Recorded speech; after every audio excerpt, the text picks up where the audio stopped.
Assalamualaikum. Betul kata orang-orang, dibilang flop juga nggak sampai segitunya. Tapi ini benar, terlalu menakutkan untuk dipuja dan terlalu naif kalau nggak ada yang bisa dicela. The Marvels menarik, tapi bukan bagus. Jelek, tapi bukan menyedihkan.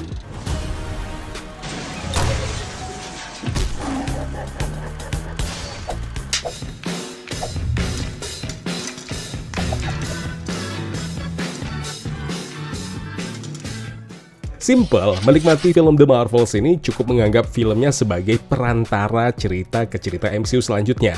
Anggap sebagai cemilan ringan lah, dengan begitu film ini tidak terlalu tampak menyedihkan.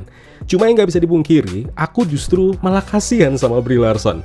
Menunggu sekian tahun untuk dapat film solo keduanya, kenapa harus dibikin engap-engapan gini sih?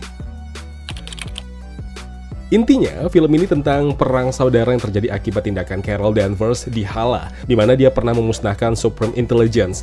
Ia mengira hal yang dilakukannya berdampak baik, namun justru sebaliknya, Hala malah jadi kacau. Udara di sana tidak bisa dihirup, air mengering, ya intinya Bang Sakri kacau balau lah.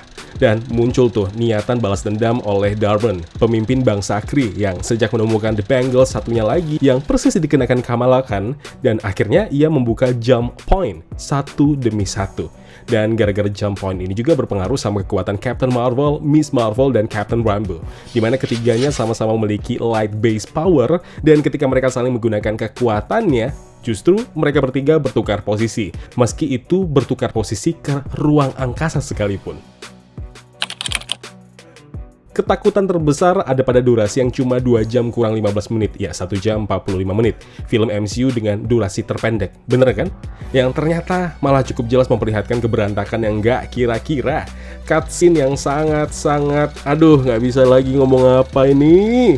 Semua penonton tuh sadar ada bagian yang seharusnya ada, justru malah hilang. Entahkah dianggap penting atau enggak bagi mereka, tapi menurut kita yang nonton ini yang udah bayar, dan kita para fansnya MCU, ini penting. Plotnya kocar-kacir, nggak ngerti lagi deh.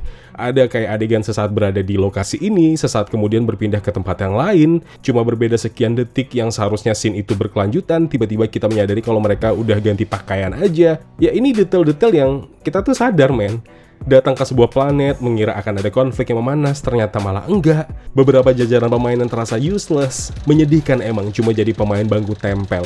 Bukankah begitu Opa Park Seo Joon? Kemudian kehadiran Valkyrie yang memunculkan dugaan terang-terangan MCU soal pelangi-pelangi, alangkah ku takut. Ya, The Marvels dengan semua potensinya harus menelan kekecewaan karena sutradara dan juga penulis naskah The Marvels tampaknya tidak cocok dengan proyek ini. Ya mohon maaf nih Da Costa, ini adalah respon yang paling normal karena sebagai penonton, kita tuh kecewa sama apa yang sudah dibuatnya. Kesalahan MCU yang lagi-lagi masih saja memakai karakter villain Marvel yang nggak ada garang-garangnya sama sekali, men. Lalu jokes-jokes yang 80% miss. 80% loh, ini pendapatku ya. Ini untung aja loh, ketolong sama ukti yang menggemaskan itu. Gila. The Marvels dibilang nggak ada yang menarik, itu jelas akan muncul kalau kalian udah teramat emosi sama nih film dan enggan mengakui ada hal-hal yang bagus meskipun kecil ataupun besar. Aku akan jujur kalau kehadiran The Marvels ini adalah hal yang bagus. Alasannya cukup jelas, Captain Marvel cuma punya satu film solo dan selama dia muncul sampai di film Avengers Endgame, screen time-nya sedikit dan terlalu lama karakter itu tidak dimunculkan lagi.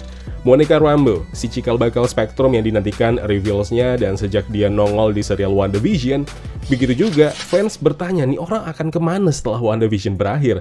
Ataukah MCU ya udah cuma munculin si karakter tersebut di WandaVision doang dan akhirnya dilupakan? Kemudian Miss Marvel, ya si ukti yang menggemaskan yang ini salah satu karakter yang superhero Marvel yang paling aku demenin. Nggak tahu, ngefans banget sama dia.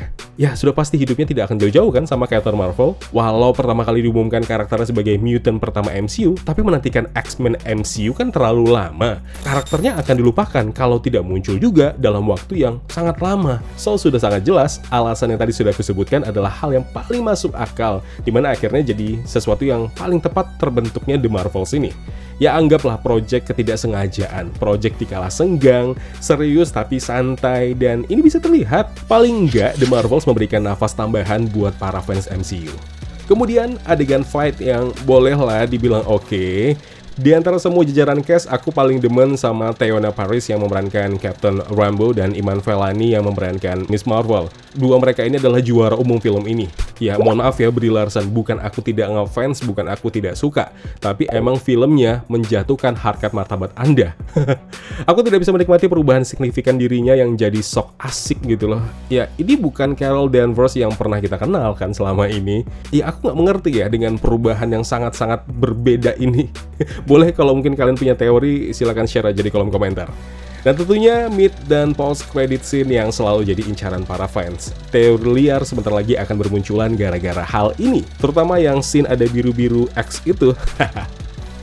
Udahlah, jangan berharap banyak sama film ini. Maaf ya, aku nggak bisa kasih nilai yang memuaskan untuk kali pertamanya selama aku ngulas film-film MCU selama channel Kawan Review ini ada. Oke, silahkan ditonton. Wassalamualaikum.